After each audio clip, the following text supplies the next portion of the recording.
Hello, everybody.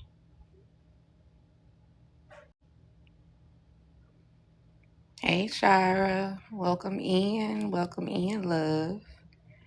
I'm just getting everything together. How's your day been?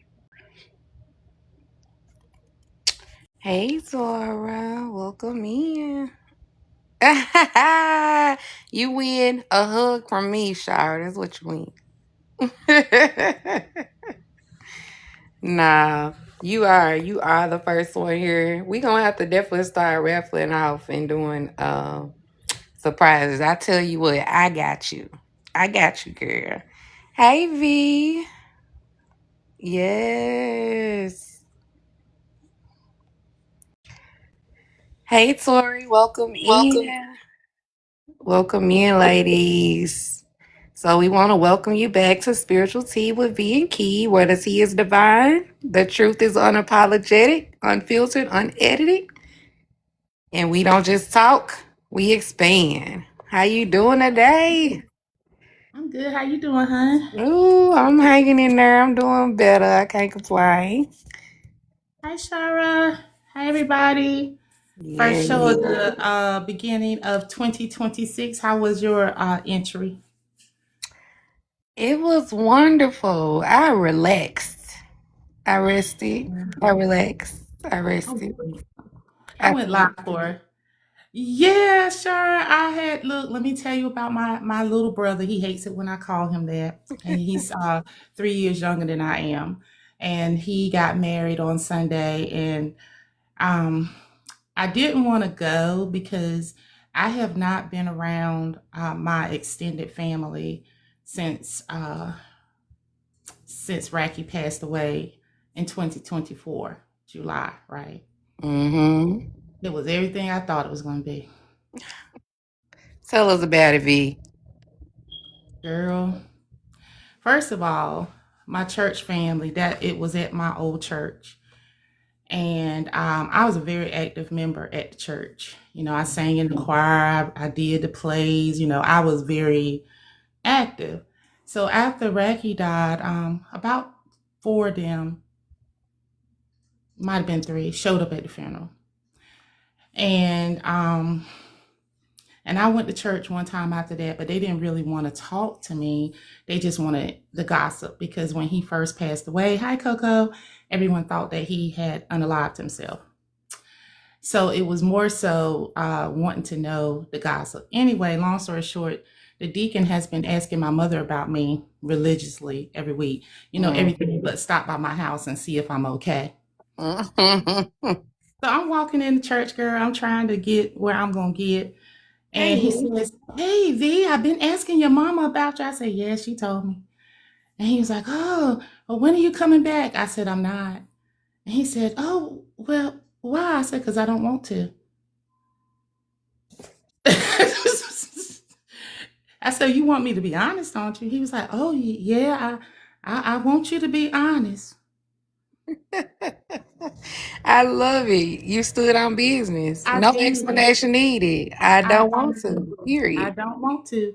So, of course, there are people that are coming up to me saying how much they miss me and XYZ. Well, I've been in the same place for 3 years. Um, They miss you, but they only miss you when they can see you in a place of convenience. exactly. And then I Mm. didn't feel bad about the way that I acted because I didn't act Hey, nice. Lena. I wasn't ugly, but I didn't go out of my way. And I could see they was struggling with this new V. Well, get used to it, cause she's here Mm. to stay till the next version show up, and she might be even nastier. Who knows? Mm.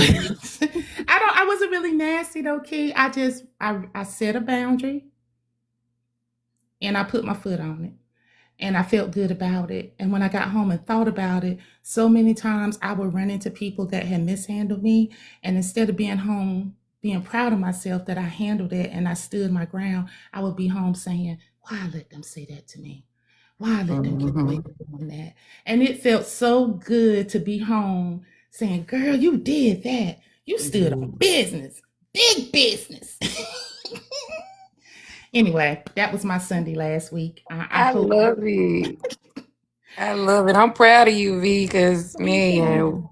it's important to stand on business about you because ain't nobody else gonna do it.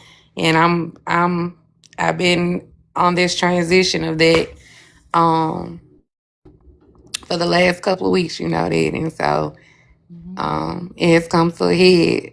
I'm finally in my I don't give a fuck mode. And I like it here. Yeah. And you know what I realized too, Key? That they don't really miss you because the version of you that accepted that type of treatment, she don't even exist anymore. They miss the benefits that came with that version of you. And when Absolutely. you don't show up as they expect, now they don't know how to deal with you. So now they're saying stuff like, "Oh, she acting funny." Oh yeah, she did, but that's just what that really is a lack of accountability. Instead of Oh, you sitting absolutely. in what you may have done to contribute to the treatment you're currently receiving, it's easier for you to push that back off on the person that's standing up for themselves. And that I Mhm. used to tell Raki that all the time. When people truly love you, they won't help you hurt yourself, and that includes over giving, putting everybody first other than yourself. The things Mhm. that feed your spirit and soul, they will support, even if it's not benefiting them. So Absolutely. that's that was that. Yes, I'm definitely in my well, I've been made to be the villain, but I'm accepting being in my villain era. Oh well. Yeah. So I'm excited for today because we got an amazing guest that's gonna come up and share with us today, the first show of the year. So we close the year out with a bang with bringing spiritual tea with being key about. And how are you expecting to see the show grow, the podcast grow? Like, what are you expecting to see? I know I'm excited, but I just want I I am excited and I am looking forward to whoever spirit sends us to spread the message and help the listeners expand. I'm also looking forward to the shows where we're just going to focus on the topic and bring awareness to things. And I to. think that the thing that I'm most proud of about this podcast for both you and I is that we aren't presenting ourselves as experts. What we are is being vulnerable and sharing our own walk with people in hopes that it will help someone else have the courage to do the same, however that Mhm. looks. So, Yes, we are a dynamic duo, and I love you, and B. cute too. Yes, girl. Yes. So today on Spiritual Tea with B and Key, we are joined by Zora, a shadow work facilitator and integration guide who helps people meet and accept the parts of themselves they've been conditioned to hide. I've been waiting on this conversation. As a Mm. mother and a woman rooted in lived experience, Laura goes beyond surface level healing. She supports individuals in moving from self judgment to self acceptance, reminding us that wholeness isn't about becoming someone new, it's about integrating all that we already are. Through her courses and services centered on shadow work and integration, Zora creates space for truth, compassion, and embodied healing. We're honored to have her here with us today, and I am going to bring Ms. Zora up with us. Wonderful intro. We are just surrounded by some amazing people, ain't we, V? We are. We are. Hi, Zora. Hi guys. I'm like, Zora. who's she talking about? She's talking about me. Thank you for those kind words. Oh my goodness. Thank you. I'm excited to be here. What's up, y'all? Hey in the chat. Yes, look, I be trying to engage with the chat because I It's just gonna love be the what it's gonna be shadow today. chat. Yes. Yeah. So how's your day been going? My day You is really glowing? well. Slow motion. Slow motion is still motion.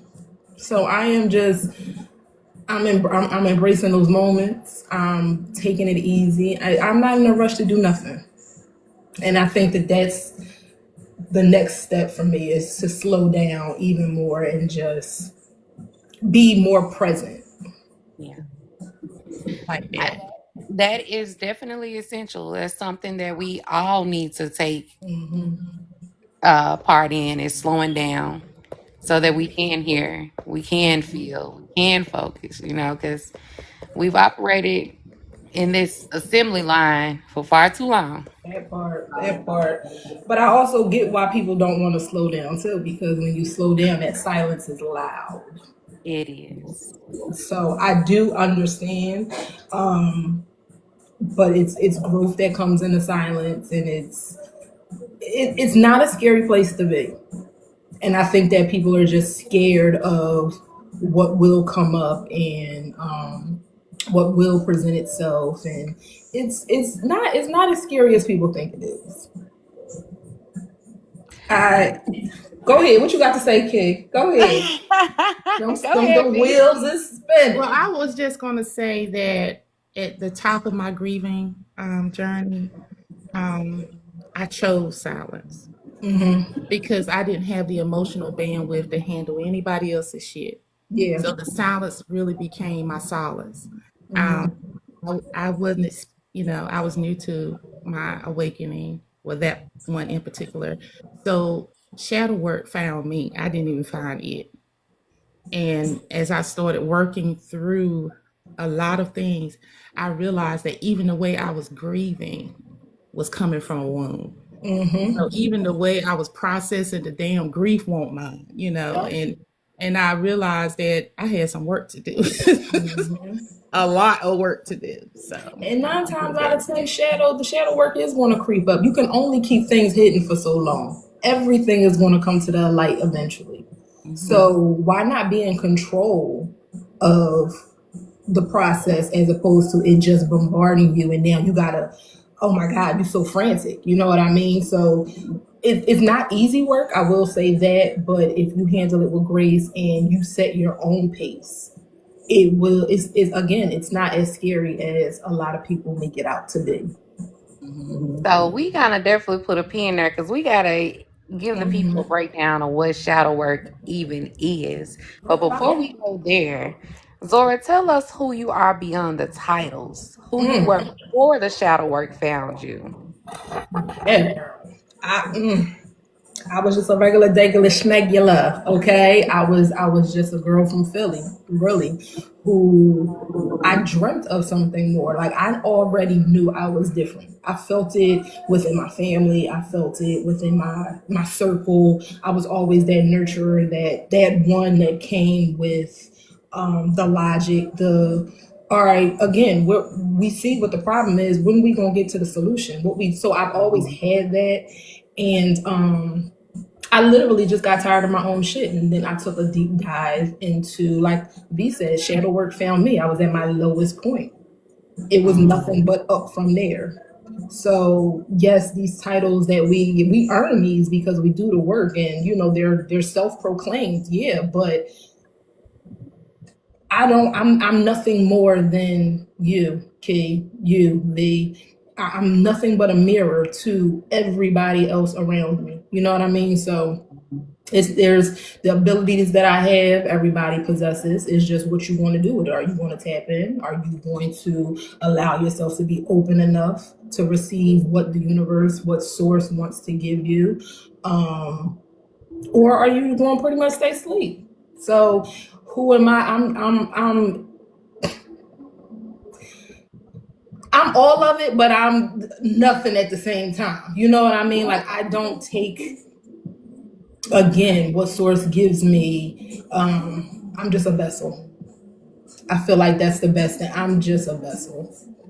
And I'm here Absolutely. to help. Like I say all the time, you help when you help yourself, you help everybody else. Absolutely. And a beautiful vessel you are.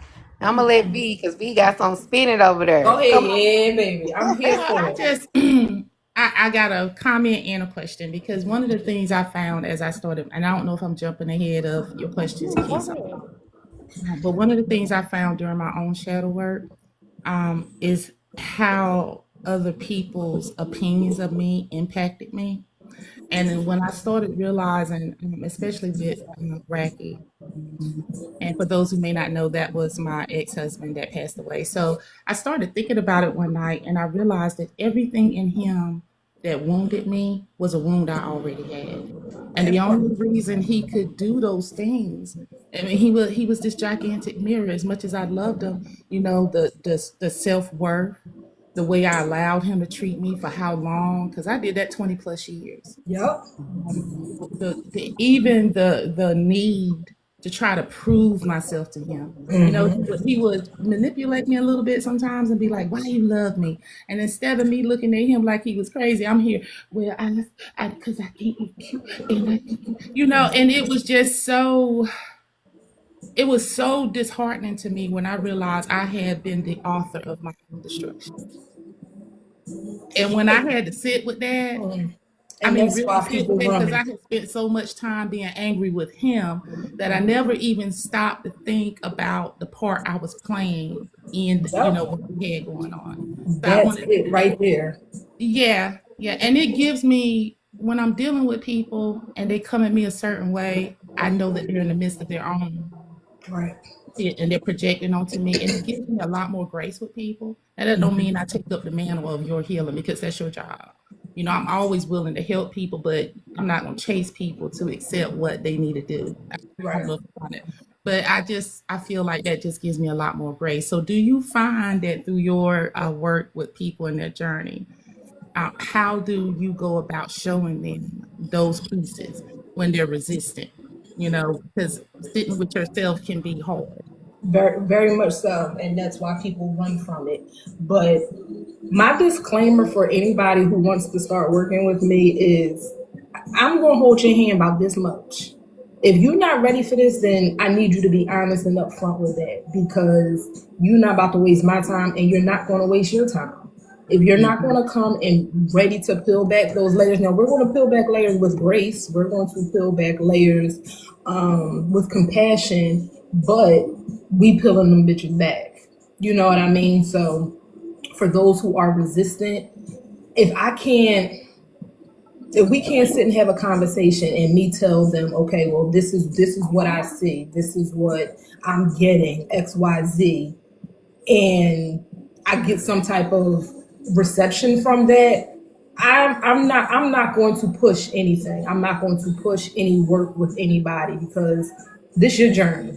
I've been there. I've done that. You know what I mean? So, So, for the people who are new to shadow work, mhm. can you break down what it is, what it really is, and what it's not? Okay.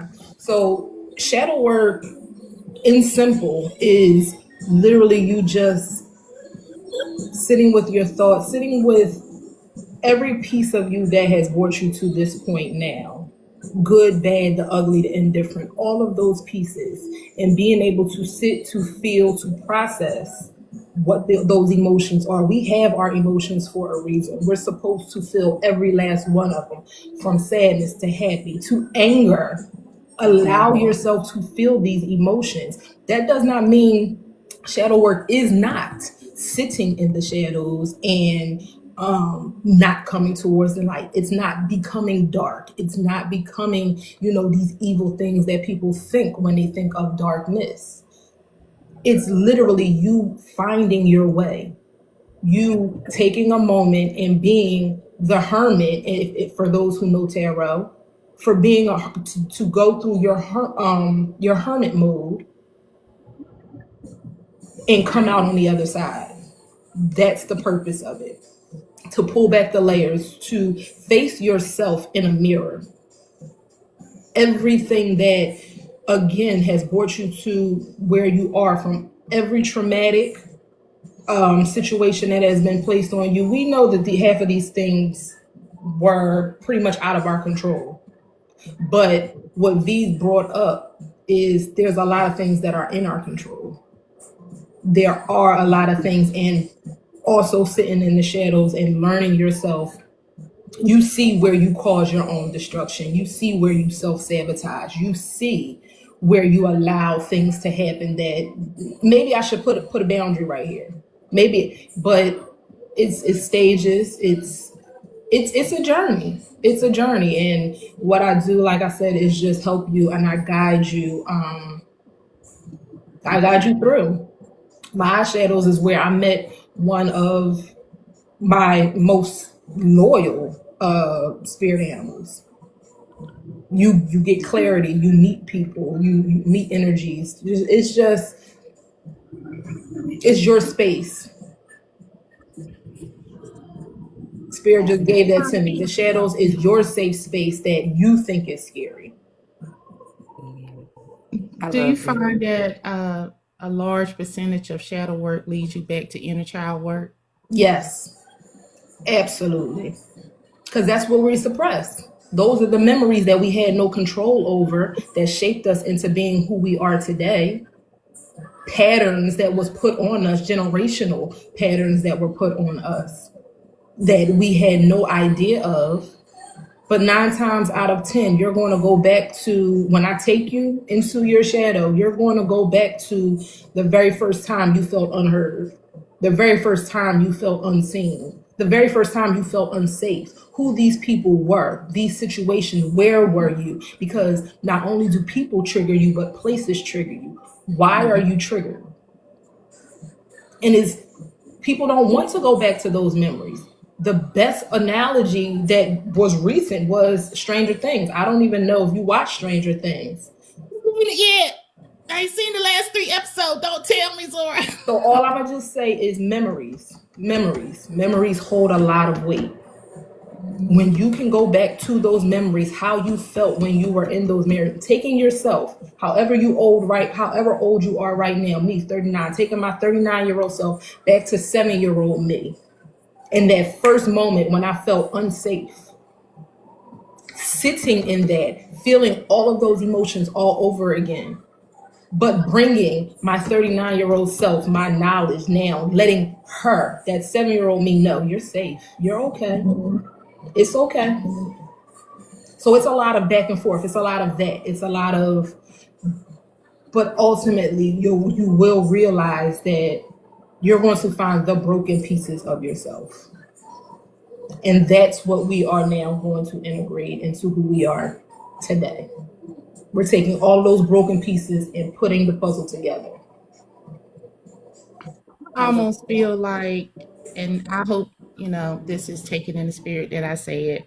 I almost feel like that before we come to a point where we are sharing our um, abilities with others, doing readings and so forth, I feel like, and that's one of the reasons why I stopped, because I realized that I had a lot of things that needed to be addressed.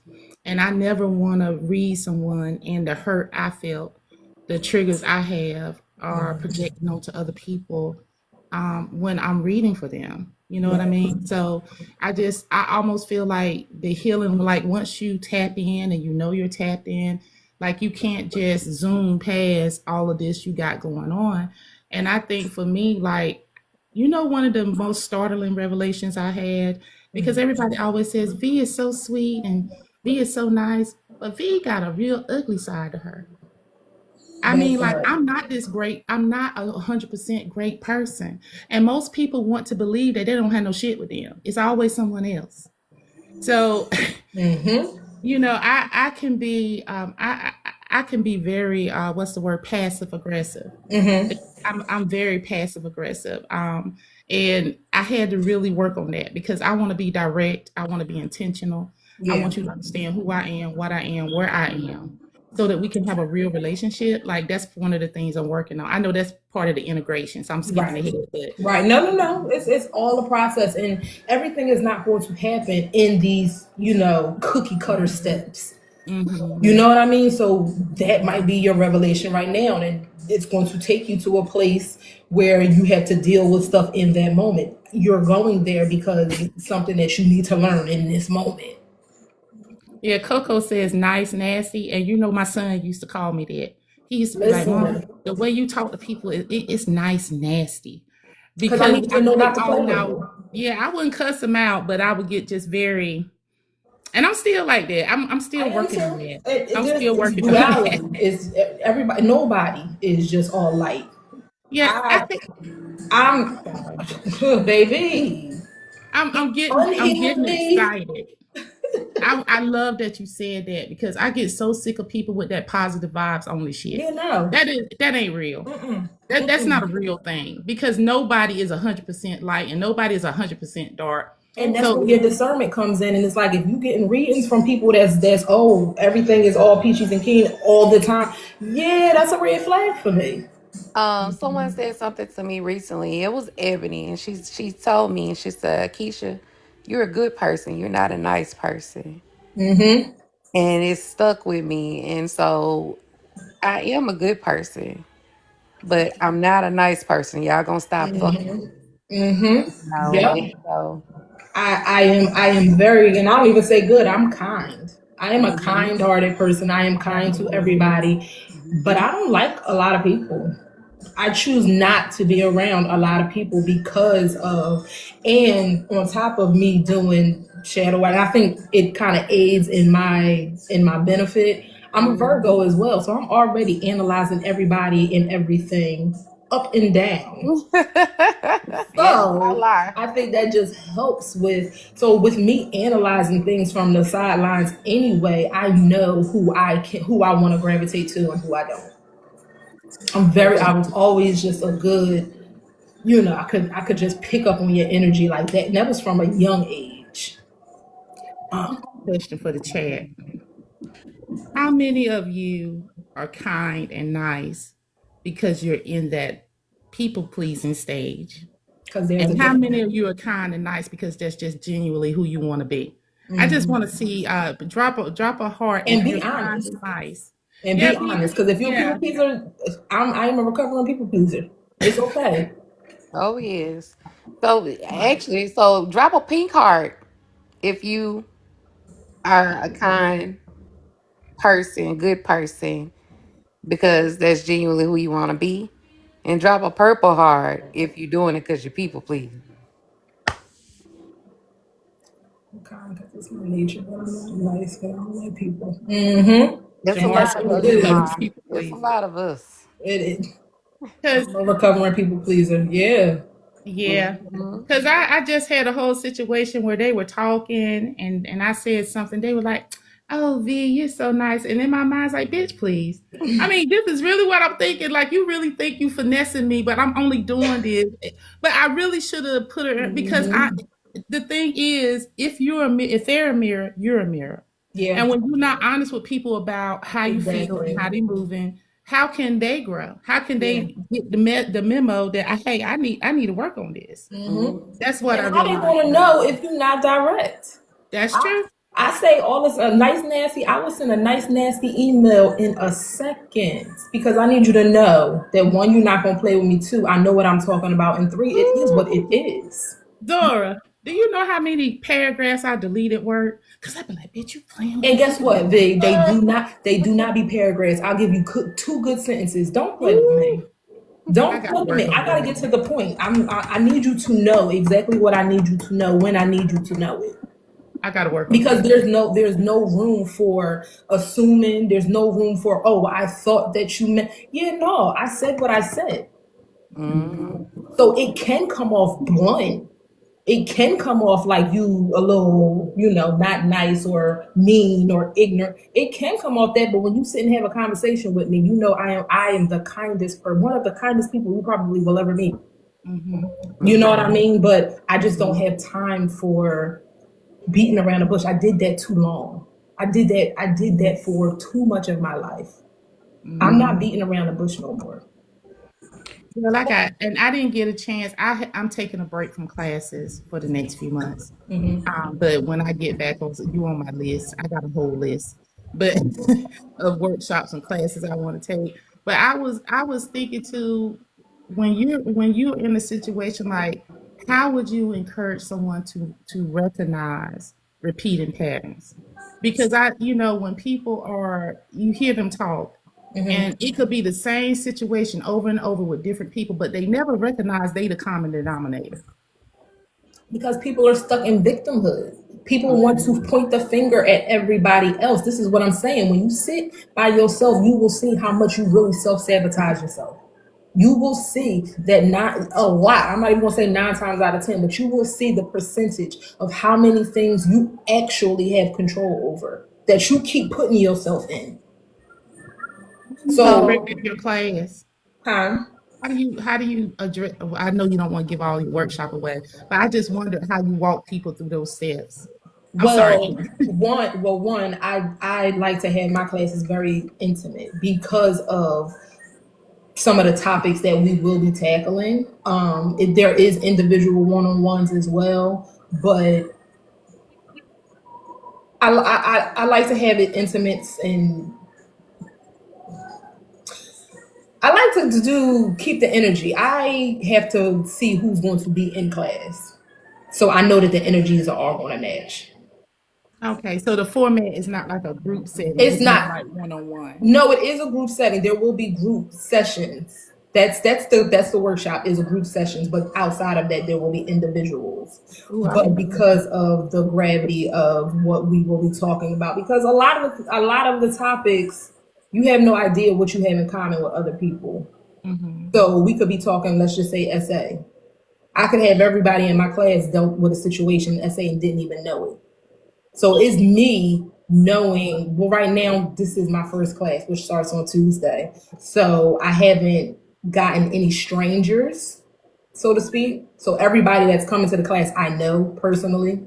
So again, that's me knowing that energy, knowing what I will bring to the course. Because who I have in my class starting on Tuesday, I'm not even going with how I generally just set up my class, if that makes sense. Like I got spreadsheets, I had not spreadsheets, PowerPoints, I have, setting it up like a class feel, right? But I see now that it's going to change with the people that are going to be there. But the goal is to always keep it as intimate as possible. So no more. I honestly don't even really want more than 5 people, to be 100% honest.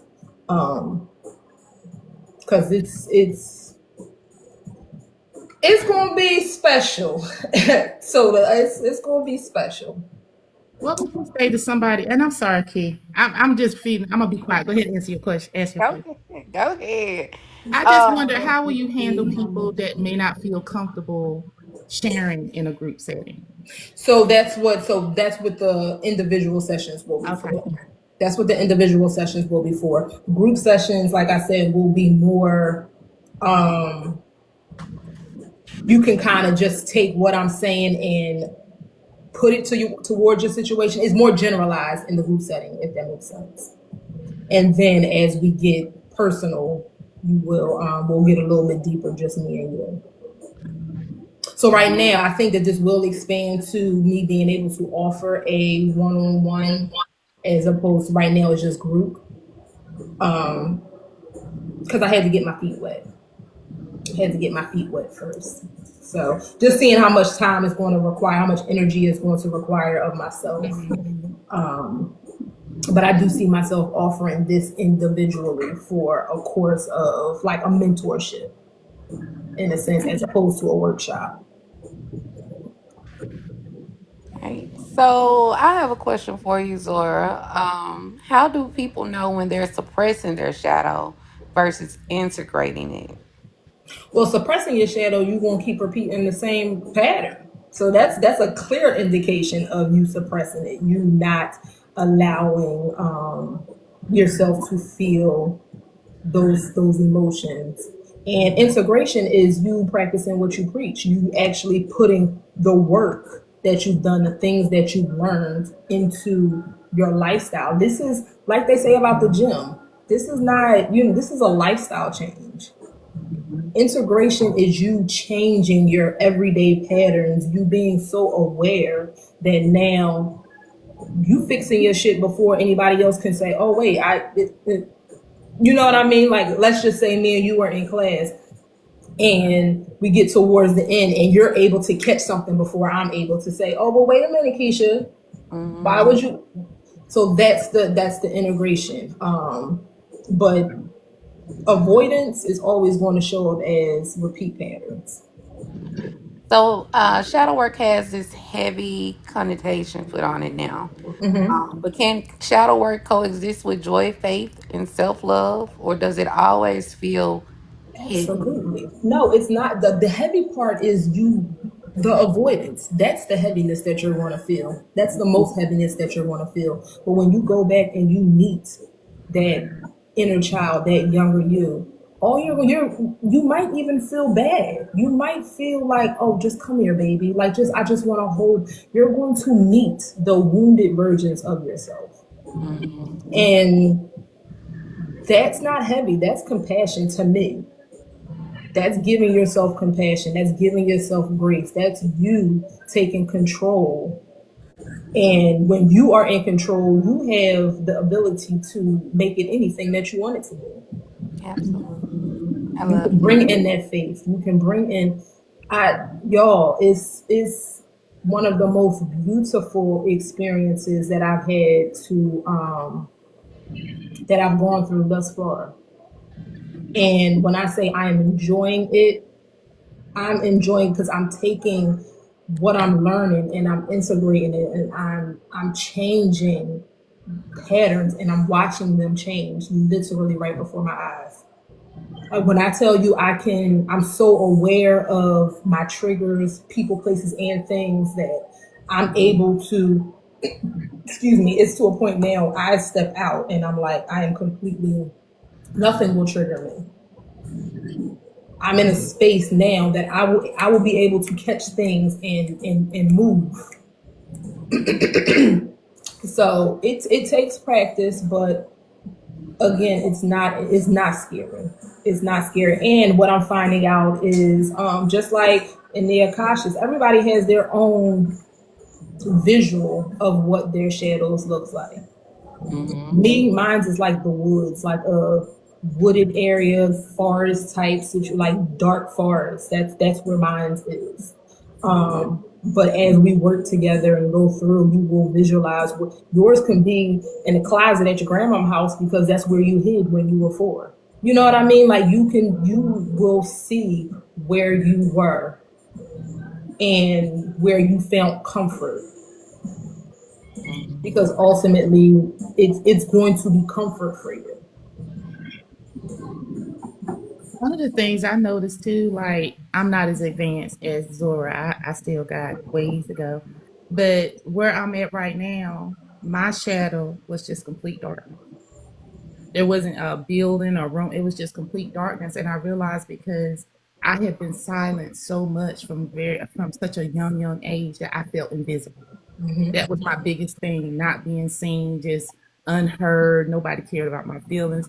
And when I stopped and realized that, you don't even care about your feelings because you keep making everybody else a priority.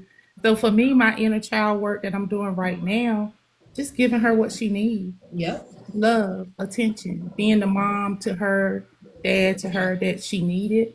And like, I know this sounds crazy, but I've been buying her toys.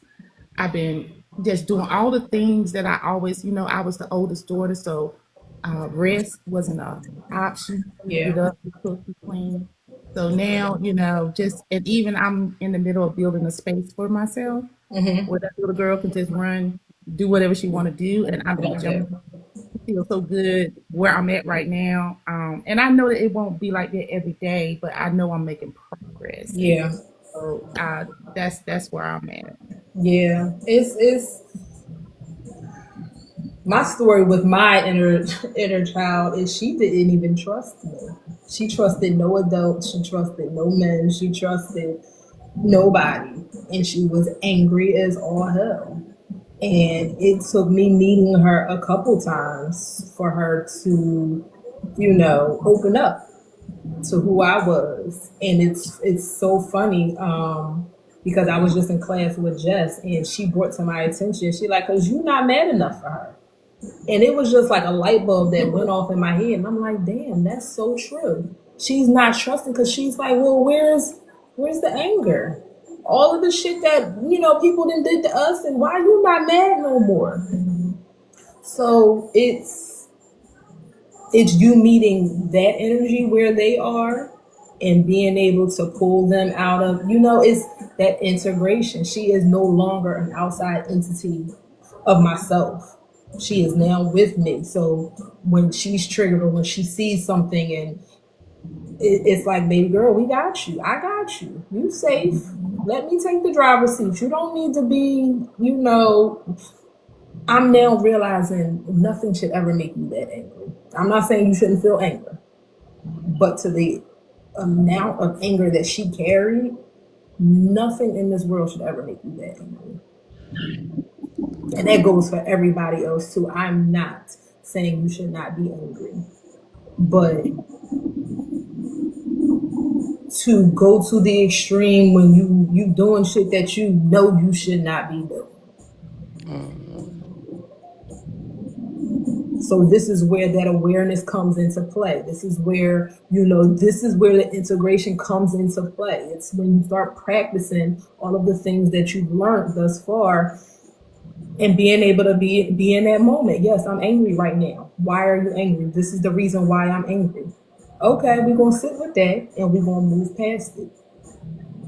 So in other words, you're telling me I can't resort back to fucking folks shit up no more. Like, Nah, because guess what? Motherfuckers is calling cops. People Right. getting locked up. right. Going to the jail for 10 years. The living accommodations are ass. Mm-hmm. And one of the things I found out that when I'm angry, when I say why am I angry, it's not really why I think I'm angry. Anger is just the easiest emotion, but it's usually the layer something else underneath it that you fearful about tapping into. But guess what? 9 times out of 10, you're gonna be angry at yourself for allowing yourself to take whatever it is that just happened. That's why you angry, and you don't want to face yourself because you want to blame everybody else. Yeah. Shadow work is not victimhood. Shadow work is you taking accountability. Another reason why people don't want to do it. Because you can go in there and you can say, yeah, my mama did this, my daddy did this, my ex-husband did this, my baby. You can do all of that. I think my biggest one is fear. That's usually what sits under my anger. It's Fear? because I'm scared or something. Like Absolutely. I'll have a knee-jerk angry reaction, but that's why I was saying, like, for me, I know it's not really anger. It's just showing up as anger. But underneath that, it's because I'm scared. Or, it's always something else underneath. And then I have Scared to of not force being myself in to dig. control, scared Yeah, I have to of start digging, then like get to the root of this. Why am I feeling this way? So that I can understand it. And yeah, I do feel more in control when I can acknowledge why I'm really angry. Because I'm not really angry. And like that's such a temporary and it's so easy to resort to anger rather than to dig and get and to figure out what it is. Yep. But allowing yourself or giving yourself permission to feel those feelings and process it and go through it, like it just helps. Because people tell you all the time, you can't be mad, you can't be sad, you can't even be too happy without motherfuckers got something to say. That's Or what you I'm being sarcastic? Are you doing this and you Like, doing? I'm like, well, damn. What you just want me to do? Sit like, people want you to be exactly what they want you to be. I am no longer showing up in the expectations of other people. Absolutely. I like oh, sorry, Keisha. I Oh just be no, talking I over just people. Sorry. you good. I just wanted to ask one quick question. When it comes down to shadow work, what is one of the most people avoiding things that patterns or wounds that people avoid the most when you see within shadow work? Familial, dealing with your family, dealing with your parents, anything that has to deal with family, that is the hardest to break. Because we're so programmed to think, yes, this is family, that's all you got. You gotta stay here, I be damned if my mama talked to me like shit and I'm still coming around and being around and in her presence and doing XYZ and bending over backwards and taking it just because she my mama. Yeah, okay. That's one of the most unpopular opinions in the Black community, number one, because other cultures will cut their family off in a second. Yes. Move to different states, different countries, have no contact at all. But why the black people can't do it? Anybody got answer in the chat? Why the black people can't do it? We were programmed different to just be. It's family. It don't matter how they treat you. And I So think that Conversation earlier. I'm actually, when it comes down to taking accountability, I take full accountability for that. Because and I asked that question because that is where I have found the most resistance and the most avoidance and the most discomfort is with facing my shadow when it comes to my family, yep, not just my parent, but my children, yep, my immediate family. yep, Man, yep. But I am now in the and listen, people can call me what they want, but I be damned if them humans that I birthed think that they're going to talk to me and treat me and do anything that they think that they want to do, and I'm still going to show up in the same capacity. Okay, I'm supposed to house you and clothe you and feed you. Anything outside of that is extra. it's extra. Yep. So I'm gonna need you to know how you talking to me. I'm gonna need you to remember we keeps the same energy over here, and that goes for anybody. My mom, anybody. I said really, really, and this is now, y'all. This wasn't me 2 years ago. This was absolutely not me 2 years ago. I was still sitting in some toxicity. I was still sitting in, still be around, still do what you're supposed to do because this is family. I was still there. Now, no. Because at the end of the day, when I'm by myself and I'm going through, ain't nobody there for me. But I'm breaking my back trying to be everything to everybody. Absolutely. I gotta be that for me first. And this is why I say it's okay to be selfish. Absolutely 100% another unpopular opinion. It's okay to be selfish. What is not okay is to be inconsiderate. I'm not going to, dismiss your feelings and all of these. Nah, everybody know what being inconsiderate means. But taking care of you, that's self-love. That selfless shit, yeah, no, that's what they teach you in church. No. Now, what's something that your shadow taught you, Zora, that your light could have never taught you? Mm. That I was a lot of the problem. That was something that I was not outside of childhood where we can't control certain things. When I became an adult or my young adulthood, when I started having kids 20, 21, from then on, I was a lot of my own problem. And it was me having to sit with myself and, forgiving versions of myself that allowed certain things to happen, allowed certain people to be around, allowed just these things to be a part of my inner, life and circle. It was me. That was one of the hardest lessons that I had to learn in my shadows was taking self accountability. And being able to go back to God bless you, and being able to go back to the drawing board and not judge myself, forgive myself, give grace to myself, and still be able to move on. Right. Because people gonna keep you in your past too. That's another thing. People gonna remember you. They're gonna keep bringing that shit up. Oh, remember when you did this and you that same person? No, I'm not.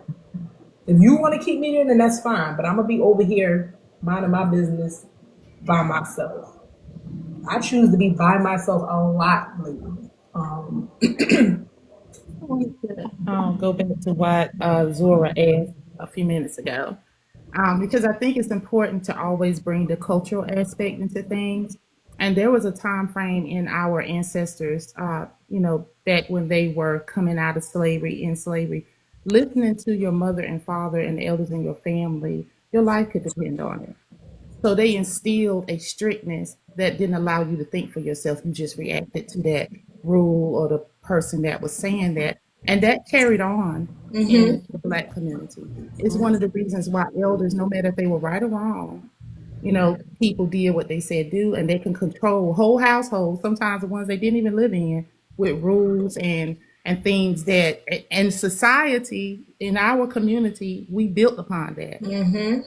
Because when I say your life could depend on you listening to your mama while you out in public around other Absolutely. people, really could, so I think that's stamped into our DNA almost. It's the same reason why we shy away from therapy, telling people things that can make us vulnerable. So when we start addressing these things, we have to not only address our own shit, we have to look at the cultural and all of the other things that we got to deconstruct to get to us.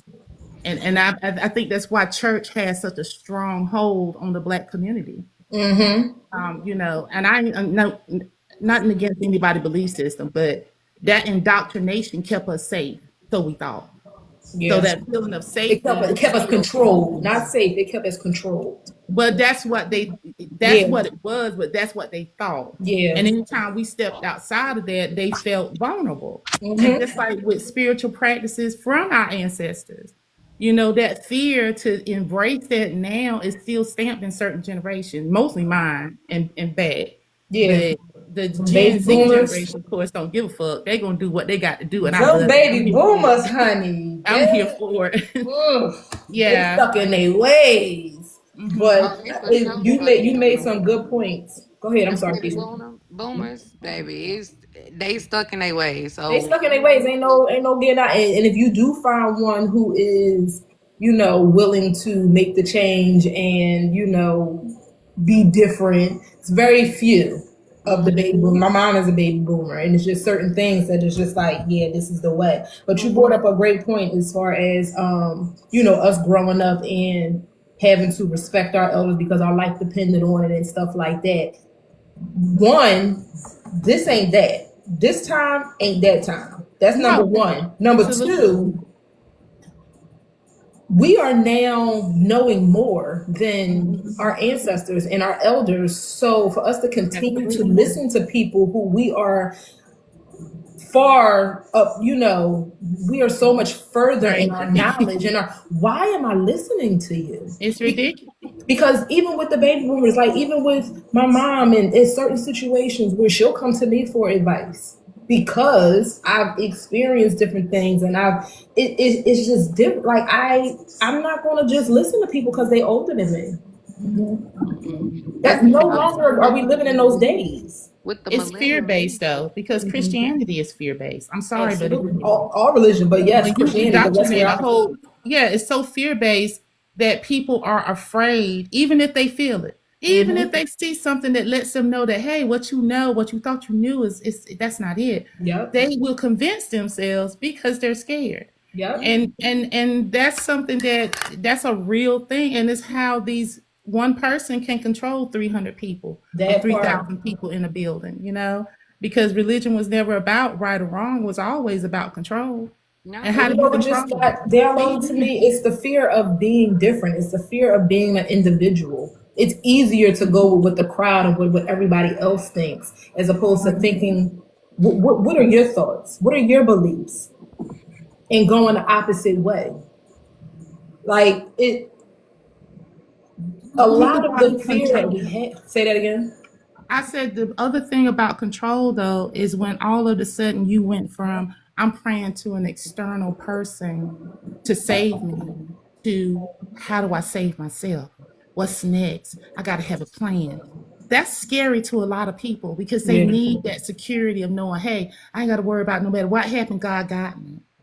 And when you remove that from people's lives, they feel powerful in a sense, but what they did was make themselves helpless and powerless. Yep. Because they have they're not working to do the work to make sure that they're a better person or things are going to improve in their life. So that's just my thing. When you walk through your shadows and you dealt with all of your shits, you are going to come out so powerful. Can't nobody tell you nothing. You think you bad now? Walk through your shit and face all your stuff head on. One, can't nobody ever throw it back in your face because you've already dealt with it. That's number one. Number two, you're going to walk out and won't nobody be able to tell you nothing. You're going to be so powerful because you stood and did the work. You face things that a lot of people walking this earth do not face. It's so easy to be a victim. It's so easy to just brush it up under the rug. It's so easy to act like it didn't happen and put it in the furthest, depths of your mind. The hard part is dealing with that shit head on, so you're not carrying that extra baggage. That little spot in the back of your head where that storage where you were storing it is now empty. Your head is lighter. You walking lighter. You will walk in a different power once you do this work. Again, you think you bad now. That's why I'm like, it's not cocky for me. I don't feel like I'm being cocky. I don't feel like I'm being conceited. I feel like I'm fucking confident. I feel like I know what I know. I am who I am, and can't nobody take that shit from me. And this is what I want other people to feel. This is why I preach it so much and why I stress it so much. Like, y'all, just sit with yourself. Once you do it, yes, when you first start, the silence is loud as hell. You got so many things coming at you, and you don't know how to process it all. But when you sat there and you dealt with it and you're making your way through, the silence is not as loud. It's peaceful. You have peace. I literally have inner peace now. I can, outside, when it's all this chaos around me, I can internally, within the midst of everything that's going around me, I can close my eyes, take a couple of deep breaths, and know I'm safe. In the midst of everything that's going on. That's my desire for, I used to say my desire is for everybody to get what they want, the life that they want to live. Now, my desire is that you do the work that you need to do in order for you to get what you want. Because if you ain't gonna do the work, then you ain't gonna never get it. So why would I want you to get it if you're not gonna be able to sustain it? Right. I want you to be able to sustain whatever is coming to you.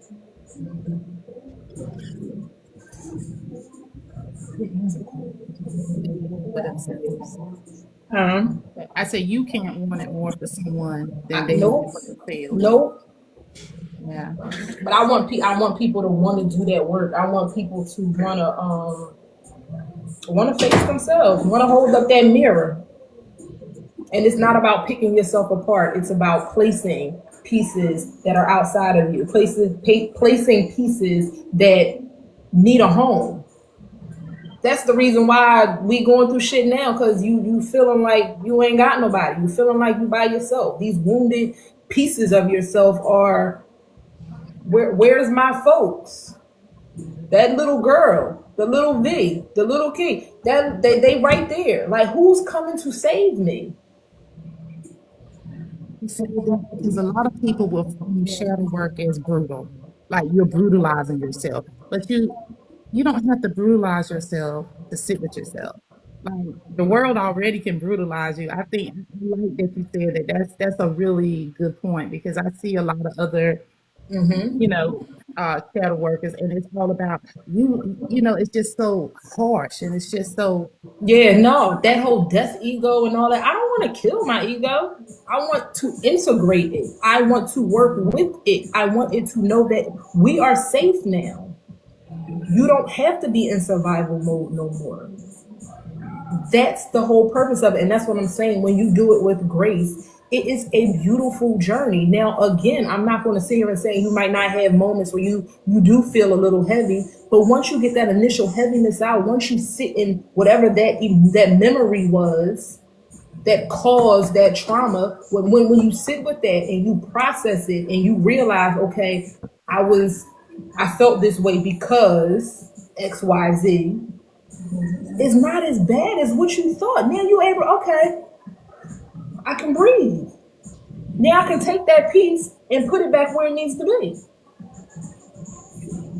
This is not about beating it, like you said, this is not about beating yourself up because people won't do that. They got that shit covered. This is about you loving on you. This shadow work for me is self love. And when you look at it like that, you won't be as resistant to do it. Yeah, I like that. And another thing I think I hear a lot of them say also is that, even though you know that you can't want it more for them than they want it for themselves, you still have to give them some grace because Yes. you got to your point where you were ready when you were ready. And Yes. other people are going to arrive at that destination, on their own time. That doesn't mean they don't want to be healed, just means they're not there yet. They're not there yet. And you meet people where they are.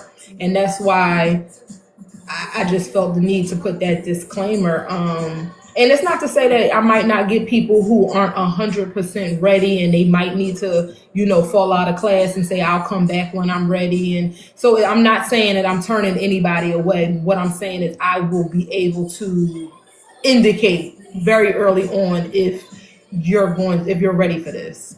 Oh, I love that. So, Zora, your class is going to be amazing. The fact that you are aware and willing to meet people. I mean, like sometimes people get so caught up in what they think their mission is, Yeah. they forget that it's real people involved. And I love that you are keeping that front and center. Like I have a mission, and Yeah. they're part of this mission. I love that. And this is also what keeps me humble too, though, V, because of I think of myself as just a vessel. I prayed that prayer very very early on in probably like my early 20s because I always felt that I had something special. I just didn't know what it was. So I think that allowing myself to just sit and be grateful that source is using me in a capacity that I'm being used. I hope that I always keep that and that I will never have that complex that some of these other spiritualists have. Because that's not why I'm in it. Again, I started my spiritual journey and all of for me. And I think that when you go in it for you, again, I helped myself first. So I'm just taking all of the knowledge that I learned doing this shit myself and I'm giving it to those who want it. I'm not gatekeeping. I'm not, these things help me, y'all. So if y'all want to listen, hey, I'm not forcing nobody to take this class. I'm not forcing nobody to come in my lives and listen to me talk. And because I swear I just be talking sometimes. That's how it feels. But then I get confirmations and then I get DMs and people say that resonated and that helped me. And that just, I give nothing but thanks. I show nothing but gratitude because is it me? Yeah, it's me. But do I feel like it's me? No, I feel like I'm just a vehicle. You're a willing vehicle, and not everybody listens to spirit when they start guiding and directing. So Yeah. even that always like to say, still feel like you deserve the credit you deserve to get the piece where you don't want to be arrogant. But sometimes I don't know if it's me being humble or if I'm just scared to raise my chin because I've been so used to holding it down. I'm talking to me now. Like I have family to sit with compliments and stuff like that, and I found out why. Because that always drew negative attention way back when. Yeah, yeah, yeah. And then so now when someone says, "Oh, and I'll be like, "Oh yeah." I, so And I'm you'll get aware out of of that. that once you practice it and once you sit in and because I was one of those people who I still cringe like a little bit when people give me compliments but not really as much anymore because I'm like, yeah, I am. Yeah, I thank Exactly you what for we recognizing we're so used to being invisible, V. We're so Mhm, used to being unseen, unheard, forgotten mhm. that we make it comfortable for other people to continue to do that to us. And it's like, so when when somebody does see it and they have to voice it to us, we're like, oh my God, you see me? Oh no, oh no. And then we don't want to be seen. No, take your flowers, boo. Be seen. Stand with your chin held high. Y'all, I got to share this because it was crazy. But my mama, she it just, I don't know why it bothered me, but I do know. Um, she thinks I'm poor. And she always, if I say anything, is, well, can you afford that?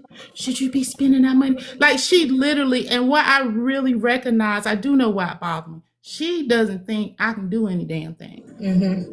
She doesn't think I can be successful. She doesn't know that I know how to manage my own money. And it really, that just, and I realize it's because, and she doesn't trust me. Mm-hmm. And that is, I just had to learn to make peace with it, right? Because I'm not going to keep jumping over hoops to prove to you that I can afford to buy you something. If I Yeah. told you I was going to do it, then evidently I can do it. But it's that whole mindset she has, like the version of me that she wants will never die. Mm-hmm. And I'm not going to keep shrinking myself Exactly. to fit the narrative that she needs from me. And I love my mama. Don't get me Right. wrong. I love my Right. mama. But the fact that she doesn't think that I'm capable of doing the same things that my brothers do, it really hurt. It hurt me. But I'm Mm-hmm. learning how to let that go. And like those are the little things. Like we talk about, I just want to bring up how them small things like that Yeah. can trigger you if you're not aware. Because I never really knew why I get so upset every time she act like I can't afford something. Mm-hmm. And I know it seemed petty and small, No, y'all. no, But it's it just, triggering something. But do you yeah, know because now? Do you know now why I what is know. triggering? Yeah, it triggers that whole feeling of I'm not good enough. Mm. I'm not worthy. Mm-hmm. And you know, she always had favorites. It won't me. You know, Right. I only have 2 brothers out of 7 kids, and they were her favorites. And she'll deny it, but it's the truth. And I Mm-hmm. knew that growing up. It didn't matter how much I cleaned up. It didn't matter how much I cooked, how much I took care of my siblings. I still was never going to be in the place they were Right. at. And so I think I know that that's what was triggering me. Mm-hmm. But I just really hate that it still triggers me because I worked so hard for it not to, but it still triggers me. And you don't have to subscribe to that. You don't have to prove yourself that you can still buy. If you think I can't buy it, then guess what? I can't buy it. And I'm gonna keep my money in my pocket. Real shit. And this is what people have a problem with doing. Oh no, don't do that for me, because I want you to save your money. Say less. Cause now I'll spend that money on me. You know what I mean? So it's not, you don't have to be triggered by it. You can, okay, thank you. Gift for me now. Girl, you ain't said You, one word because I was on TikTok shop this morning looking for stuff in my room. like we don't have, I'm no longer showing up in, I'm no longer living in the expectations of other people. And that's Such a absolutely what you should be taking on as well. Like, and we love we love our family. That don't mean what they say and how they talk and what they project is right. Mhm. So I'm gonna love you from afar. I'm gonna love you when I need to. I'm gonna love you when we in a group setting. But 9 times out of 10, I'm gonna chill by myself. Because people are going to just put on you what they want to put on you because they used to you taking that shit. He says, but I can love them from over here. that's I will love everybody from. yeah. I have no ill will for nobody, but that does not mean I'm going to sit in everybody's presence. That does not mean I want to go out with everybody. That don't mean I don't even want to go out with family. I honestly think that I like staying by myself too much. He's I'm more with content. anybody. So I have to find that balance, but I'm okay. When I need to get outside, I get outside. My social battery is very, very low. So I only need to be outside for a couple hours before I'm ready to go anyway. So what would you say to a person that struggles to get over the why? Like the wound, you know who caused it, but there's always that question of why are they like this? Why do they feel this way? Why are they treating me this way? How important is the why? Their why is not important to you at all. Their why has nothing to do with you. Why they act the way they act is not your ministry at all. Why the why is, why do you allow yourself to be continue to be mistreated? Why are you putting yourself in this situation? Why are you? It always is, it comes back to you at all times. Anything outside of you does not matter. That person is in your life to teach you a lesson. That's the why. That person is there. What's the lesson that you're supposed to learn from that? I'm not supposed to be a people pleaser. This person is teaching me to no longer be a people pleaser. This person right here is teaching me to speak up for myself. People, everybody in your life is there for a lesson, for a reason. You have to remember that your soul came down here and signed up to learn all these lessons. Embrace them, take them, apply them. I think it's a couple of people that snuck in my contract. I just can't believe that I signed up them motherfuckers. Nope, you signed on the dotted line. Okay, honey. Yeah, I know, but Even the people who go through the most traumatic experiences, your soul signed up to go through that, to learn whatever it is that you were supposed to learn from that experience. Yeah. Now, do people learn? No. No, not everybody, not every soul is fulfilling their contract. But for those of us who are woke and are, aware of what's going on, I feel like once you know better, you got to do better. After that, it's on you. Yeah. Because I be getting ill with spirit sometimes. I'm like, because it always seems like when that lesson really hits me, it's always some shit I don't want to do. Oh, yeah. It's never something that I just be joyous. I be like, oh, yeah. It's always some shit I just absolutely do not want to do. We don't ever want to do this shit. We just want to live and have everything handed to us and be happy and see butterflies, and that's what we want. That's what everybody wants. Give me $1 million. I don't want to have to work for nothing. But that's not reality. Yeah, it's not reality. What they say, faith without works is dead. You got the work for what you want. And that's one of the things that I'm me listening the first time. I was always little baby that don't listen my whole life, even with spirit. Like I was always, nah, I'm not doing that. Nah, Get somebody else to do it. Yeah, but you make your life so much harder when you don't listen the first time. Because that blessing that you're praying for, that manifestation that you want to see into fruition, all of those things. They right on the other side of you listening to whatever the hell you're supposed to do to get it. This is true. I can see how you be sitting here talking, Keisha, and don't be looking at the comments, because I'm like, they just are talking and I'm not reading nothing. Yes, hard-headed. Yeah, I'm over here trying to open my tablet up so I can see the comments because I don't have my glasses on. Yeah. Jamar said, like, I need to know what specifically did I need to learn on Earth in America on this timeline. I'm so with you on that, Jamar. The more I work in my purpose, I get my desires fulfilled without thought. I love it for you. I love it for you. Me and Jamar gonna get it together though. Y'all gonna figure it out. I still think y'all got some work to do because the answers is there. The answers is right there. It's always easier to forgive people if you know they were sent this lesson. Wait, say that again. What was you reading? Alicia, she said that it's also easier to forgive people if you know they were sent to you as a lesson. And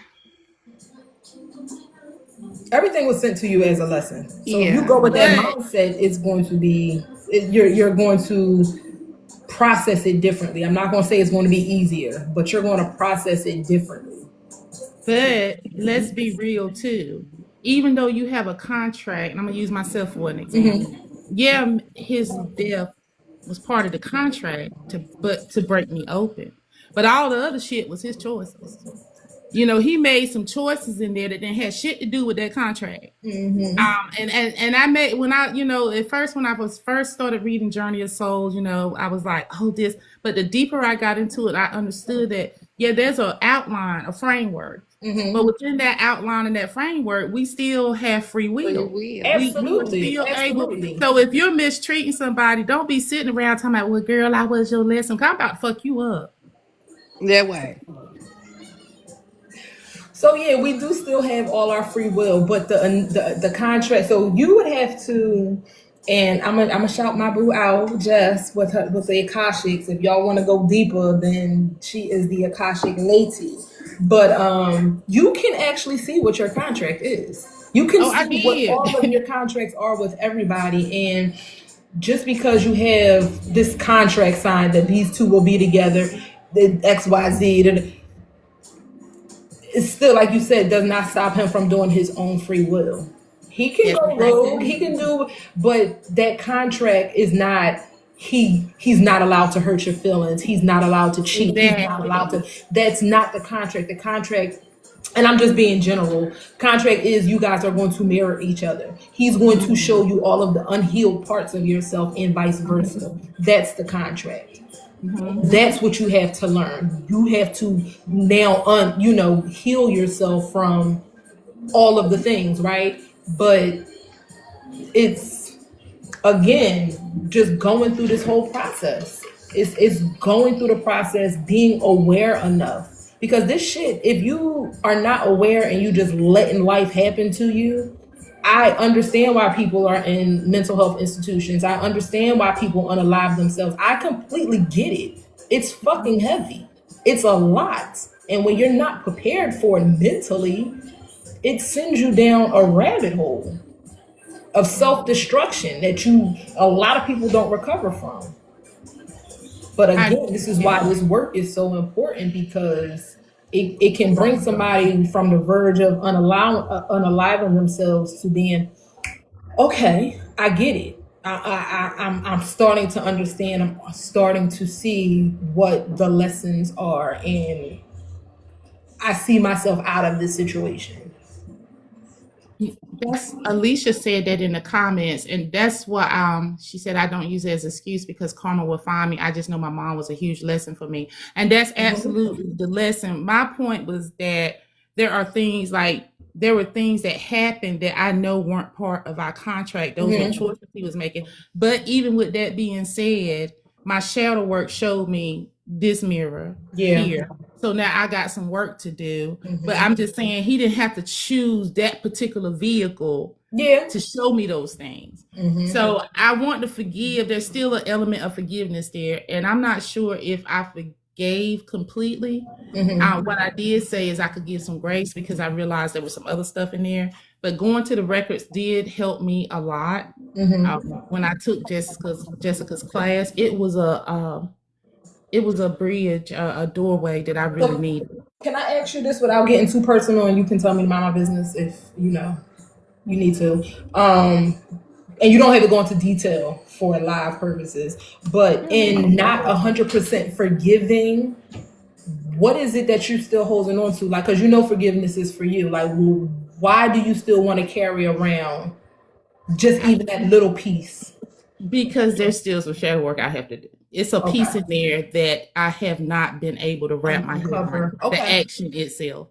So I don't want to be disingenuous. I want to be, transparent. I haven't 100% forgiven it. I know why he did it. I understand why he did it. But, it went right back to the first wound is what happened.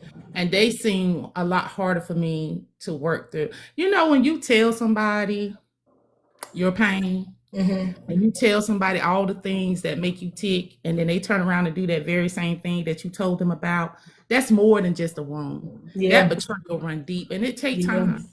And I'm just trying to be as intentional as I can about the pieces I'm working on. Like, I'm not trying to grab everything at one time. I'm just working my way through it. And I know that for my 100% ascension, I have to get to that point. I'm just not there yet. And I try to be, even if I don't say it to nobody else, I try to be 100% transparent with myself so I know here and here where I am. Right. And I got work to do still, but I decided to put shadow work to the side for the time being because I wanted to get to some inner child work and just have a little fun. So that's what I asked, because I think I'll be going back and forth. But yeah, Okay. that's why. Was I was trying not to get too many details, but I wanted to explain. No, I got you. Bit.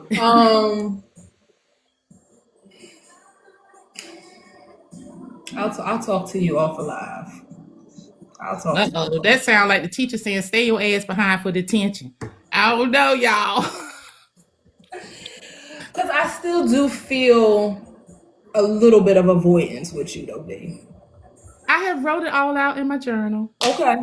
But I love that you're aware of it, though. Yeah, and I'm aware. I do love that you're aware of it. But there is still some avoidance, especially with you putting kind of a little pin in the shadow work just to go and do something fun. Your words, not mine. What? Go ahead. Let me tell you why. Go ahead. Because he had already died when I found this out. Okay. There was nowhere for this anger to go. Gotcha. There was nowhere. It was just all here. And so it's taken me some time to work through it without being able to just say, it's the worst feeling in the world to have something burden you and you can't even tell the person that did it how you felt about it. And that's a whole nother level to the grief I wasn't expecting. But I got to be honest. That thing took me right back to where I was initially. That's what it felt like at first. But then when I started working through it and journaling about it, I realized I wasn't as devastated as I was when everything first popped off. Right. And mind you, the grief journey for me is still kind of new. It's been a year and some change. So it's still something I'm working through. But I think that I would have dealt with it better if I could have called him and just said, "Motherfucker, let me tell you something." But I didn't get that chance. Then it's all the guilt. I feel like, oh, he's dead. Why? It's not important. It shouldn't matter. But it do matter to me because I'm not dead. Right. I'm still here. And I still got shit to work through. And I think that I hate when people say that to me, like, oh, it don't matter because he's dead. I'm still here. You still I'm have still these feeling feelings, these these emotions. And I'm still trying to process all this shit. And it's not an easy task. And because I'm aware of it, then I get mad at myself like, girl, you should be able to do this. Get it. But it's just going to be what it is. I can't. But I feel like there's avoidance and you're not giving yourself permission to be angry. Be the fuck angry. You are a medium. Curse his ass out in spirit. What we waiting on? Like, you because don't the need moment, to. You the don't moment need I got him. mad, I couldn't hear him anymore. But you don't need him, V. You don't need him physically. You don't need him in spirit. You don't need him to process these feelings. I really want to curse him the fuck out, Zora. That's yeah. And I get it. I totally get it. That's your flesh. That's the human in Zora, what I couldn't comfortability. That's what I couldn't get out.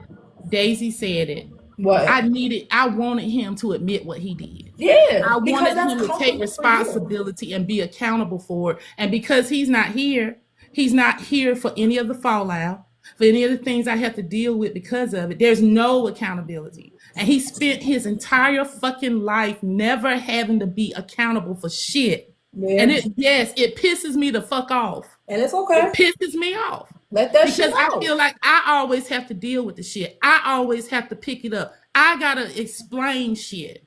And he just once again got to skate. And it's hard to be mad at the person you want to talk to the most. Because if he walked through the door right now, I'm eventually going to cuss him out, but the first thing I would do is hug his neck because I miss him. So it's all these conflicting emotions going on with me. And that's why I said I just need to take a break. I needed some happiness for a little while because the holidays were hard. I had all this. I just needed a break. So I said, I'm going to work on her because, nobody really pays attention to her, including me. Yeah. So I know I got to come back to this because the healing not going to happen completely without it. I just needed a break. So yeah, I'm avoiding it. That I am avoiding it. I'm aware, and see, now you're gonna make me cry. No, so it just seems so unfair to me. And I'm not the only person I've heard say this. That people assume that everything leaves except for grief. And that could be furthest from the truth. it's everything you were feeling. Everything is still here. It just, it's not going anywhere. And yeah, I think I blocked him intentionally in my mind. I think that I put that block in place to protect myself because I wasn't ready for the conversation, even though I'm saying I am. Yeah. Because I think spirit know me better than I do sometimes. And I think my guys did that on purpose because I can talk to everybody else people. They be coming through when I don't even want to talk, but I can't with him. I got to go to other people to get a reading because I'm trying. You're still angry. That anger is what's blocking you. Because I was that same way when my dad passed. I was Can so I angry with my correct you real dad. quick? It's not just anger, honey. I'm enraged. I'm fucking Baby, furious. no, I I am feel you furious. 1,000%. I feel Oh, you. Because my dad would not come to me. My dad would not come to me. My dad would, and he came to maybe 2 people, and that was it. But it wasn't until I was ready to have that conversation that he showed up. And I think that when he does show up for you, you let him have it. You know what I mean? Get everything out. But because he's now in spirit one, he's going to be able to take accountability. He wouldn't go and take accountability down here on earth. So I need you to know that this is the perfect time for you to have that conversation. Zora, while I was thinking to myself, I wish I knew how to do telekinesis so I could blast his spirit ass. But you also made a great point when you was like, people think everything goes away but the grief. Well, the grief is a collective of the expression of the love that you have for the loss. So it's all intertwined. It's not separate. People think just you're just grieving over the loss. And no, it could be layers tied to the loss. The Yeah, accountability that wasn't taken. yeah. How that person treated you in life, and I'm just naming a few as an example. The time that y'all didn't get to spend together because something may have happened before the loss. Like grief is Very multi-layered layered. Yeah. and very complex, but it's a collective of the love and the expressions that you have for the loss. So it's not separate. It's all intertwined. Jamar down here giving me ideas, and y'all listen. I tried astro projecting. I wanted it so bad for like 6 straight months. Every night I was in my room trying to astro project. I didn't ever get an experience. But you I'm think I know sorry. what I think the intention is not where it needs to be. I think that you have to kind of take him out of it and do this for you. What helped me with my dad was I was writing letters. I started off writing it out. And when I say writing it out, I mean everything that I wanted to say. And in the midst of that is when his presence came to kind of give me that confirmation and give me that conversation that needed to happen for so long. I don't want you to, I'm not saying don't feel your anger because I absolutely want you to feel all of that. But I want you to do it in a controlled environment, if that makes sense. Put that shit on paper. Put that, like, Write be it out, intentional with. but it's not working because I don't mean it. I know Well, I don't. it's not gonna work if you don't mean it. You gotta. You Yeah, definitely because gotta I mean be it. saying shit in my journal. I say everything did not, but I guess well this and that. But really, I want to say ugly shit. I want to say Say mean it. shit. I want to talk about his damn. Say Everything. it. Like, what is holding you back? Give yourself permission. I want to know what is, and if it's too personal, then we can talk about it. But what is it that's holding you back from giving yourself permission and say what you want to say? He died, and it make it feel like I'm being. Because I really wanted to say, who the fuck do you think you are to cheat on me? You You just ain't even said all it, that good looking, motherfucker. I mean, who the fuck do you think you are? Like I and was the you fucking prize, stopping and you you stopping fucking yourself me from saying it so. because he not here. It Yeah, just no, he feels would be all wrong to types of say it that everything. way. Yeah, It no, feels wrong to say it that way, but that's the way it's in me and that's the way because it needs I to come out. Because you violated, if you it doesn't come betrayed. out, if it comes out any other way, it's unauthentic. That's why you feel. That's why you still carrying it, because you trying to be real gentle with. Was he gentle when he made you feel the way you felt? I don't think so. You know what I mean? And we're not saying that everything was intentional and he knew exactly what he was doing, the hurt that he was going. We're not even. It's not about him. That's what I need you to understand. It's not about him. It's about you and processing what you need to get out. You need to write it down or you need to say it out loud. You can say as many FUs as you need to. I guarantee you'll feel so much better after. And then once you get that initial out, that initial fire out, you'll be able to now have that conversation, have the civilized conversation, because he's no longer here and his presence is going to be able to come to you and you'll have that conversation. I'm telling you, he'll be able to take accountability. You were never going to get that if he was here. Can't hear you. When he comes through with other people, I'm so sorry, V. I love you. You're the light of my life. And I be thinking, motherfucker. Where was all that energy when you was here? Yeah, right. And then not being honest about shit, trying to play it like, and I know he loved me, don't get me wrong, but he didn't love me in a capacity that I needed. Right. He loved me how he could love me, and that didn't give me what I needed. And that's another, right there. I want you to stop right there. He loved you in the capacity that he could love you. That's the lesson.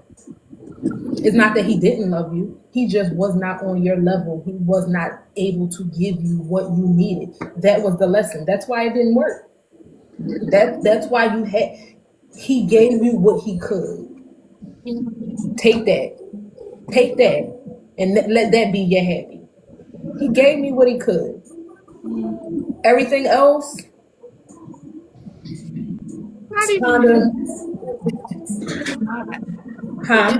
it feels like ever since he died, I feel like I've been walking around, and don't get me wrong, again, love him and miss him, but it feels like I have to protect. That's how I was feeling, like, because you know how it is. His family, and he was such a beautiful person, and then how they treat you because you were the person that had the issue, because they never responded to what he was doing, only to my reaction to what he was doing, and it's still like that. So it made me feel caged in and trapped in my own grief, like I couldn't really breathe the way I needed to.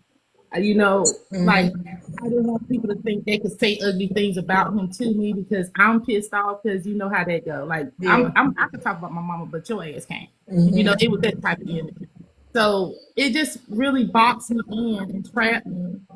And I don't know.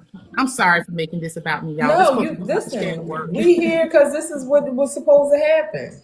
Right. You had some things to work through, and I think that you got some. You in the right ballpark. You on the path of dealing with what you. I love that you are aware of what you need to do. So that's the first step. But what we're not gonna do is we're not gonna avoid anymore. We're not going to avoid anymore. And I'm not saying that. Who says that you can't deal with that and have joy at the same time? Because you can go and you can work in your shadows, and then once you come out, you can go and color with your younger self. Like, so it does not, one thing does not have to exist and the other doesn't.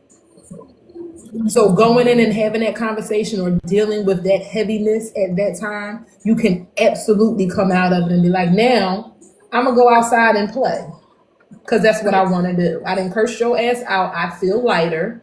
I'm going to go enjoy myself now.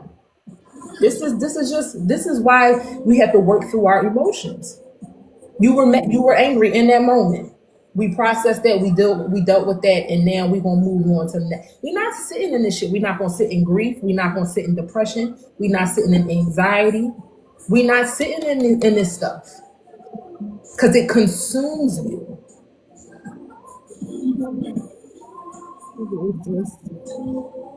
But let's before we wrap it up, I wanted to elaborate more on how we release it and then pick it back up. So that defeats the purpose What you Um, say, so, and that defeats the purpose of what shadow work is about. We can't release it or attempt to release it and pick it back up. Mm-hmm. And so I wanted Zora and V because I'm enjoying chilling over here, just listening. well, I was about to tell Zora that's why I think that's part of the problem because sometimes even though I know that's not true, I'm in that space because it feels familiar to me. Mm-hmm. We're And I comfortable in wasn't our ready own to chaos. We're I comfortable in wasn't the ready to chaos. let it go. Yeah. Because Mm-hmm. it We're felt like comfortable there's in our own nothing. toxicity. Yes, that's Yeah. people don't talk about that enough. Being comfortable in toxicity, Hmm. like you don't know how to function without it. Hmm. That's also working through your shadows. Why can I not be peaceful? Why do I have to always have some type of chaos around me? Because at some point in your life, that's all you knew. You normalized it. So now if you don't have it, then your life is off. It Huh? would never be my shit. It would be all the people that I love. And even now, when I'm sitting home in the quiet, because I live alone, and I'll be sitting here like I was sitting on the porch this morning and the birds were chirping and I felt chill and calm. And then something said, you know, this day gonna get fucked up some kind of way, don't you? And because it was like it's too calm, I'm feeling too good. Something gonna happen before this day is out. Nothing's happened, by the way, but this is how I used to prepare myself for what happened, so I wouldn't be taken unaware. Like something gonna happen, and I gotta break that pattern. Yeah, definitely flip that because no longer will I be waiting for the other shoe to drop. I'm going to be in the moment and ride this wave. I now wake up. This is going to be an amazing day. Even if shit happens. Those are only moments in time. We have 24 hours, and something might have happened that took up 10 minutes of those 24 hours, and we let that 10 minutes consume the rest of our day. Absolutely not. This is what processing your emotions is about. I'm going to give this 10 minutes exactly what it was 10 minutes. And on that 11th minute, I'm back to what the hell I was doing.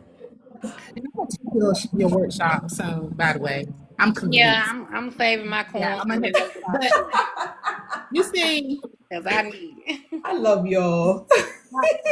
why are these scissors in my hand, Lord? I'm over here manifesting. Vito, don't stab a spirit there. And real talk, my ear been ringing and ringing and ringing and ringing ever since we got to this part. Because I know listen, thank you so much. So I just want to say thank you personally because I know I'm stubborn and I know when I don't want to do something, I'm not gonna do it. I mean, Yeah. it's always there. But So you have given me a lot to think about, and I I'm gonna want Glad. I want to ask Zora a question Yes, ma'am. before we let her go because I don't want to let her go. But before we let her go, I do Listen, want I to already been seasoning my meat. I'm ready. I'm here. I want to know how can we start to decipher the lessons that people come into our lives to teach us? Like I That's a really good want to question. know. I think it's all, relationship based. Those relationships that mean the most to you, of course, are going to stick out the most, right? So you're going to know why your mom is here and your dad and those closest to you. Now, outside those important relationships, I think that it goes to your discernment and it goes to you just being so aware of yourself now that it's so easy to see in other people, because it's a mirror and you're reflecting. So you're going to just easily be able to see um why people are around you. You know what I mean? Like why certain friends are this friend is he only here because they're a good time. And this friend is here because they need that nurturing, mothering type energy, and this is what I provide. And this friend over here is, they give good advice. And so you're going to be able to pick up very easily once you're more aware of yourself, your own needs, your own gifts, what you provide other people, what they give to you. where you're lacking, where you're strong. But I'm just going to keep saying it just goes back to you being able to sit with yourself and realize these things. Nothing, nothing is going to be more clearer to you than hearing your own voice. We've been shut up so much by outside people, we don't even know what our own voice sound like. Child, I need a cigarette on that one.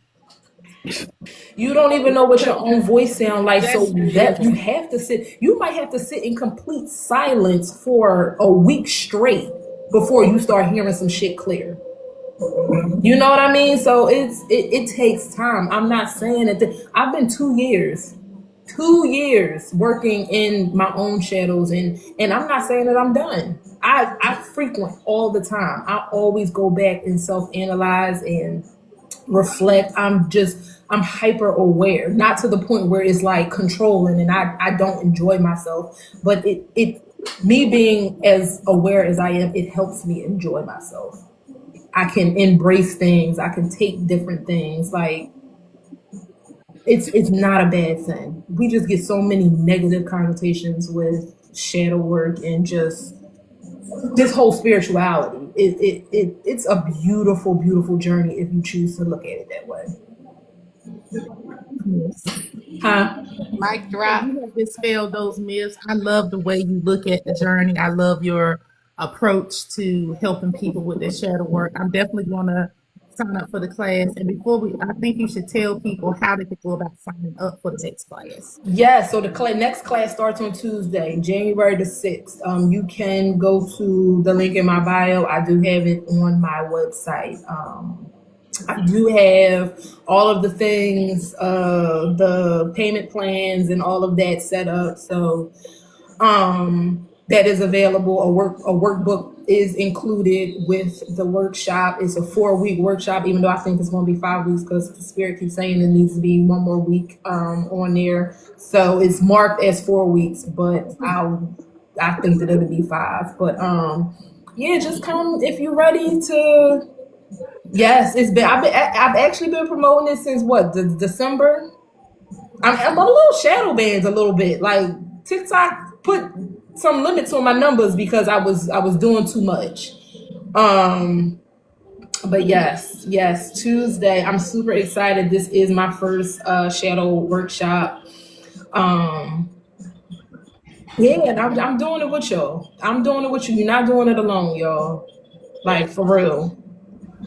I saw in one of your videos that you had a shadow workbook. Workbook included, yes. So when you do sign up for the class, the workbook automatically gets sent to you as well. I do have the workbook for individual purchase on my website as well. So it's just a workbook full of thought-provoking journal prompts for you to be 100% honest with yourself. I made it as simple as possible. There's no glitz, there's no glamour. It's pen and it's paper. Literally, because you don't need nothing else. You can have all of the bells and the whistles. You can have the fancy, workbook. And I think that eventually, I'll be able to make it nicer, but I had to get it off the ground. And for me, that's how I get clarity. I need to just see it. I don't need no other distractions. So yeah, so this workbook is, I have a section in it. So I printed it out for myself. I had to print out all my stuff. So it's literally just on paper. But I have a section in here that I have you sign because this is a contract for yourself. It's called the Shadow Code of Honor. And I just want to give you my 5 bullet points that I have. Number 1 is I will not lie to myself in these pages. Number 2 is I will confront what I usually avoid. Number 3 is I will meet my shadow with compassion, not shame. Number 4 is I will honor the parts of me that once protected me. And number 5 is I will commit to transformation, not victimhood. And then I have you guys sign it at the bottom because this is for y'all. This ain't for me. This is what I've done to get to where I am, but ultimately this for y'all. So you can lie to me all you want, but if you continue to lie to yourself, you're going to continue to be on that hamster wheel and be facing the same things.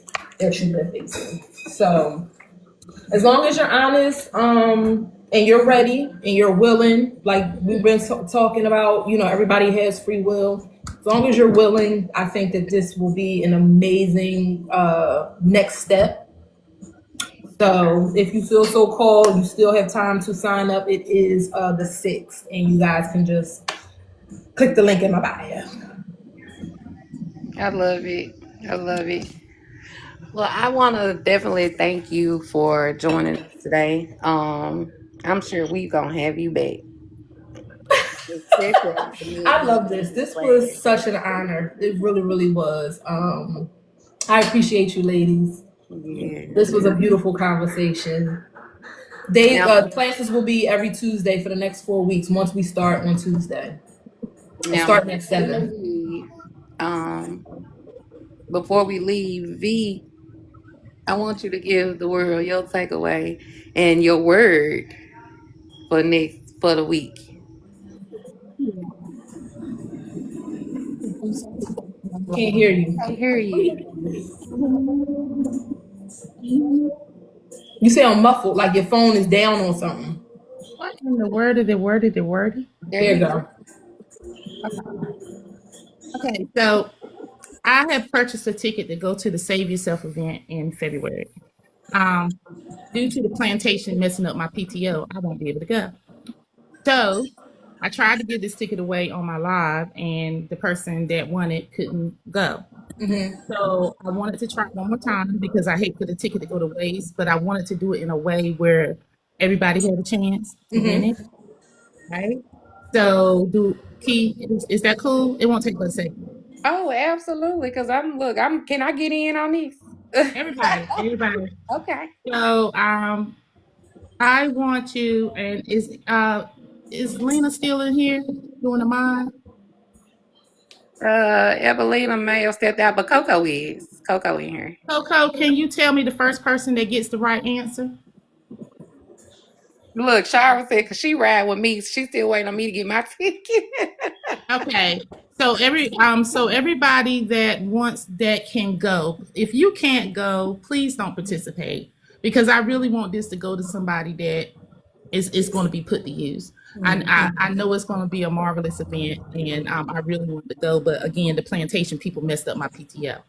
So are y'all ready? My ass would have been calling in sick. Okay. So I want you to put in the chat. It's going to be what is the color that I'm thinking of. I'm going to give you just a few seconds. All right. So Coco was going to put stop when I say stop. I can't type in the chat. Can I just say my color and stop? No, you can say your color. Okay, wait a minute. I ain't even told them to go. Okay, they already going. Listen, all you gotta give them is one direction. Okay, so y'all go for a few seconds. Okay, stop.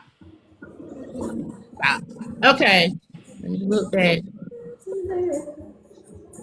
I almost think it was unfair because Shara is intuitive too. She always win the game, but that was the color. It was my favorite color, green. Green, that's my favorite color too. Yes, that's my favorite color. I love green. I was trying to do something. So congratulations, Shara. Just DM me and I'm not exactly. I know you got they bought the tickets electronically, so I just have to figure out how to make sure you get it. But that's Shara, all. you manifested that too. She said, "I'm going." I don't know how I'm going, but I'm going. Congratulations, Shara. I love this for you, Bill. So word for the week. Let's hear this. Word or phrase? I think that my word for the week is to do it on purpose. I like that. Do it on purpose. My phrase for the week is fuck ass turnout.